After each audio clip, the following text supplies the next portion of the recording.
I'm Dr Mike Selby. I'm an orthopaedic surgeon by training who just focuses on spinal surgery now. I look after kids and adults, everyone from 0 to 99 with spinal problems.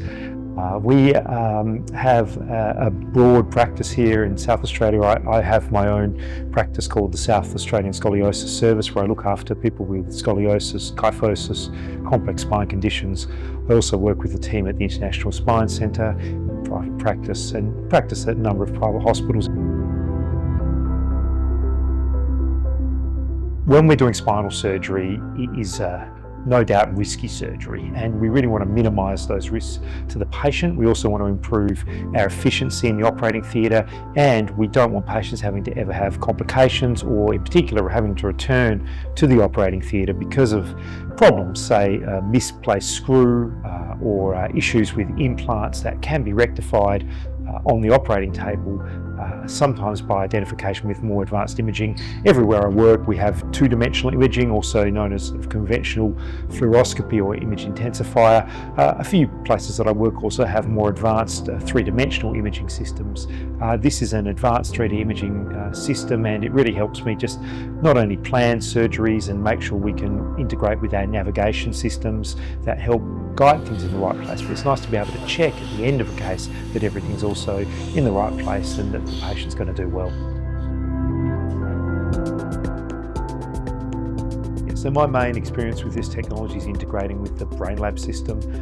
BrainLab run a navigation platform that helps with spinal surgery. I'm not a brain surgeon, but they run for brain surgery as well. The spinal component of it integrates seamlessly. The BrainLab navigation platform can work off the basis of an OEC 3D spin, and then that feeds into the BrainLab, and we can use our navigation software and navigated instruments, tools, and then even navigate screws and cages into the right position, all with one spin. So it's definitely helped us in terms of efficiency. It always takes a little while to get used to new technology. It actually helps a lot in terms of field of view. So number one thing I noticed when we got the unit was that the actual field of view for conventional 2D fluoroscopy is much bigger than most other units. So what that means is you can get a broader field of view, and it's been very useful in 2D mode as well as 3D mode, and that was, I suppose, an unexpected benefit of the technology to me.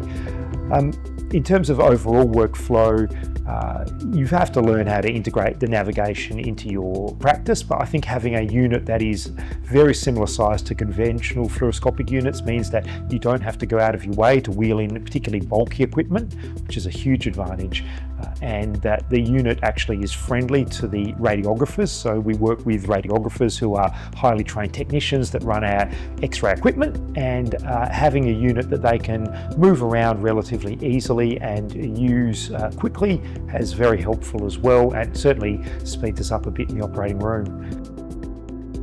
I suppose finally, the ability to relatively quickly check where we are with a 2D and then a 3D spin if required, with a relatively small mobile unit is really helpful. You don't have to be wheeling heavy equipment in and out of the theatre doors all the time, and I feel that's a real advantage.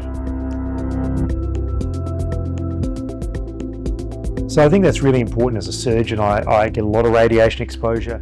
I do think that radiation exposure to the team and the patient is also really important. When you look at radiation exposure and doses, the ability of the machine to use a low dose protocol for 3D spins to say check your implants is very helpful. The ability of the machine to perform a 3D spin with less radiation than some other devices available is also very helpful.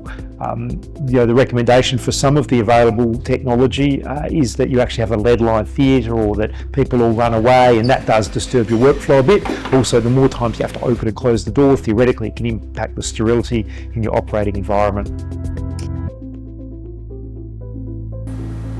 Oh, look, I've enjoyed using the unit a lot. I think the biggest thing is getting the radiographers on board and getting everyone to know how to use the unit like any piece of technology. We've had a good experience overall. It's been really helpful in practice so far.